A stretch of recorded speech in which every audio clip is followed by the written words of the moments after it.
নমস্কার বন্ধুরা, welcome to our channel. আজ আমরা আমাদের চ্যানেলের প্রথম রেসিপি বাঙালির অত্যন্ত প্রিয় ও সুস্বাদু মাটন কষা নিয়ে এসেছি। এই রান্নাটি করতে আমাদের বেশি কিছু উপকরণের দরকার হবে না। এখানে আমরা প্রথমেই 500 গ্রাম পেঁয়াজ ঝিরিঝিরি করে কেটে নেব। এইভাবে একটু থিকনেস রেখে অথচ ঝিরিঝিরিভাবে পেঁয়াজটিকে যদি আমরা কেটে নিই, তাহলে পেঁয়াজটি পরে গলতে অনেক সুবিধা হবে এবং মাংসের টেস্টটাও বেশ এনহ্যান্স হবে। আসুন বন্ধুরা, দেখে নেওয়া যাক কী কী মশলা এখানে ইউজ হচ্ছে। মশলার নামগুলি আপনারা স্ক্রিনের বাঁদিকে দেখতে পাবেন। এছাড়াও আমরা নিয়ে নিচ্ছি আদা রসুন পেস্ট 4 টেবিল চামচ। এবার আমরা মোটামুটি 150 ml মতো সর্ষের তেল কড়াইয়ে দিয়ে গরম করে নিয়ে তার মধ্যে গোটা গরম মশলাগুলো ফোড়ন দিয়ে দেবো। একটু নাড়াচাড়া করে তারপর আমরা আমাদের কুচনো পেঁয়াজগুলি এর মধ্যে ছেড়ে দিলাম। এটি মিডিয়াম আঁচে মোটামুটি গোল্ডেন ব্রাউন হওয়া অবধি ভাজতে থাকতে হবে।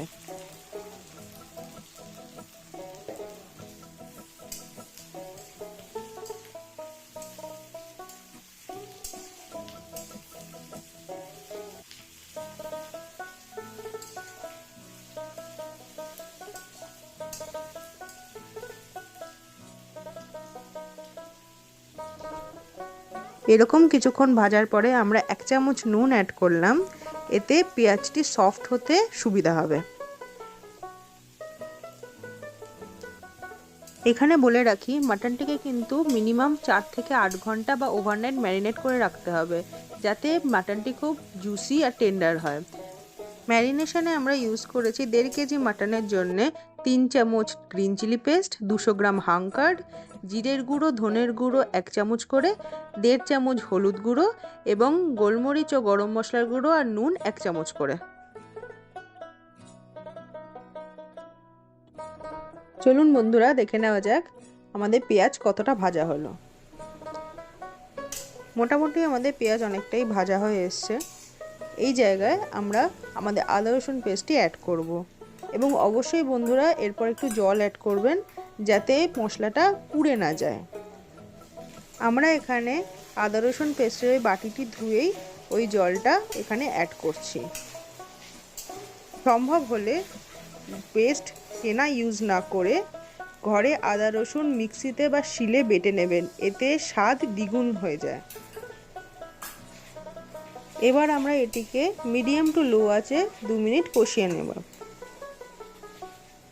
এরপর আমরা গুঁড়ো মশলাগুলিকে এখানে অ্যাড করলাম।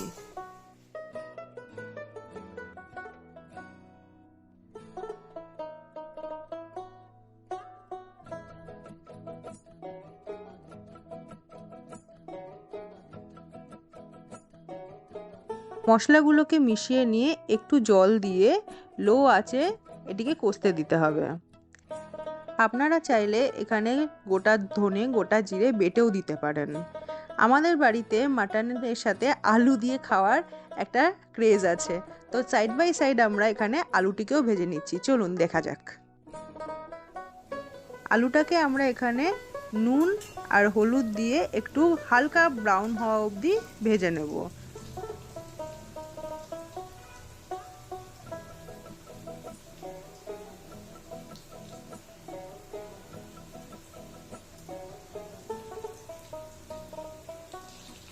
চলুন এবার দেখে নেওয়া যাক আমাদের মশলার কি অবস্থা। মশলাটি বেশ ভালোই রকম কষে গেছে। আপনারা দেখতেই পাচ্ছেন যে এখানে মশলা থেকে পুরো তেল ছেড়ে এসছে। এই অবস্থায় আমরা ম্যারিনেটেড মাটনটাকে মিশিয়ে দেবো।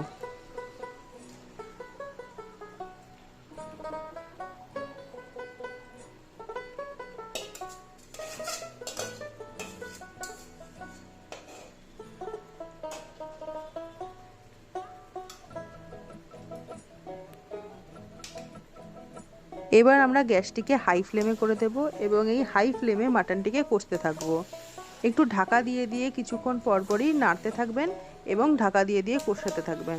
এতে করেই দেখবেন কিছুক্ষণ পর কালারটা ডার্ক হয়ে এসছে এবং মাটন থেকে জল বেরোনো শুরু করে দিয়েছে। ওই জলেই কিন্তু মাংসটাকে কষাতে হবে, আলাদা করে এখন কিন্তু আর জল আমরা দেব না। জলটা একটু কমে আসলেই কিন্তু আমরা আবার আঁচটাকে মিডিয়াম ফ্লেমে নিয়ে আসব।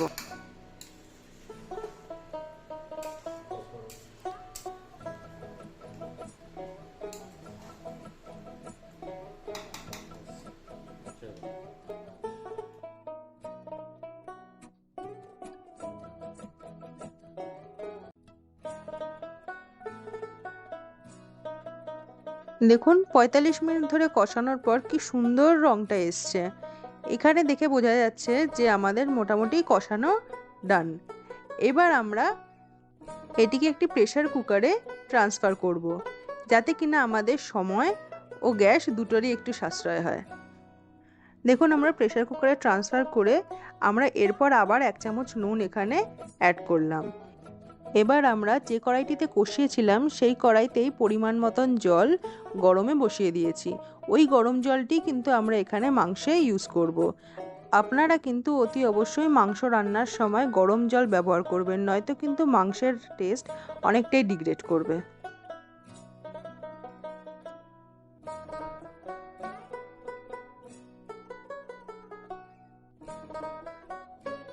এবার আমরা ধীরে ধীরে গরম জলটা এখানে অ্যাড করলাম।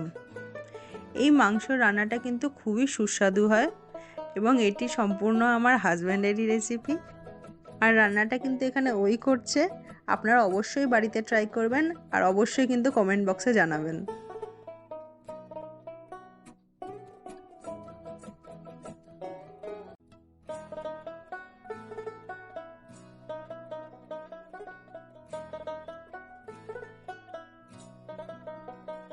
জলের পরিমাণটা কিন্তু মাটনের লেভেলে থাকবে, সেই পরিমাণই কিন্তু এখানে আপনারা জল ব্যবহার করবেন।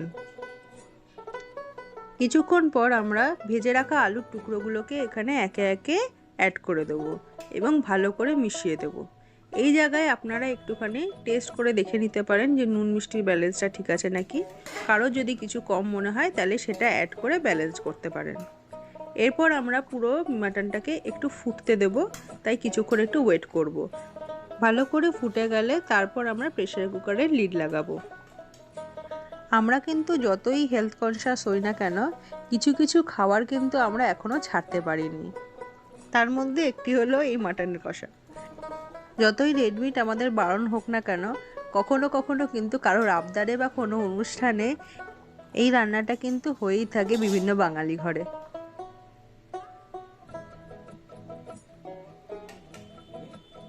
এখন আমরা প্রেসার কুকারের লিড লাগিয়ে দেব এবং 3টে সিটি পড়া অবধি ওয়েট করব। 3টে সিটি পড়ার পর গ্যাসের ফ্লেমটা আমরা অফ করে দেব এবং আধ ঘন্টার জন্য স্ট্যান্ডিং টাইম দেব। প্রেসার কুকারের লিড কিন্তু এখন আমরা খুলব না।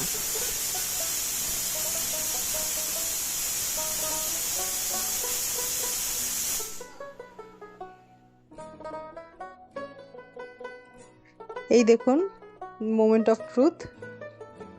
মাটনটা কি সুন্দর লাগছে না দেখতে, রঙটাও যেমন সুন্দর এসছে আর আমার যতটা গ্রেভির পরিমাণ চাই ঠিক ততটাই রয়েছে। আপনাদের যদি কারোর গ্রেভি বেশি লাগে তো আপনারা এই ক্ষেত্রে প্রেসার কুকারের লিডটা খুলে কিছুক্ষণ ফুটিয়ে জলটা একটু কমিয়ে নিতে পারেন।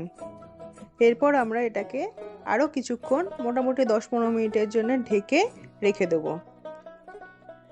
দেখুন কি সুন্দর ওপরে তেলটা ভেসে এসেছে আর কি সুন্দর টেম্পটিং লাগছে।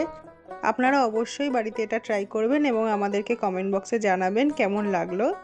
নেক্সট রেসিপি নিয়ে আমরা কিছুদিনের মধ্যেই আবার আসবো। ততদিনের জন্য বাই।